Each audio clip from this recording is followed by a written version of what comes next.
Tip tip बरसे पानी, पानी से आगे लगा।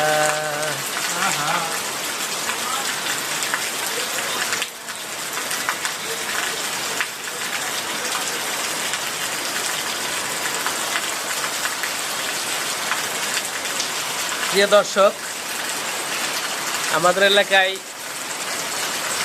বিগত 30 দিন যাবৎ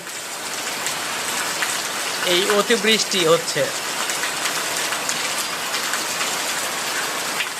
প্রায় বলতে গেলে আষাঢ় মাস গোটাটাই শুরু থেকে শেষ পর্যন্ত বৃষ্টি লেগেই ছিল এবং আছে। দেখেন কিভাবে বৃষ্টি হচ্ছে, বৃষ্টির জলধারা দেখেন কিভাবে ঝরছে। তবে মনে হচ্ছে যে কোনো জায়গা থেকে কলসিতে করে কেউ জল ঢেলে দিচ্ছে। প্রিয় দর্শক, ভালো থাকবেন, সুস্থ থাকবেন, সকলের সুস্বাস্থ্য কামনা করে এখানে শেষ করছি ভিডিওটা।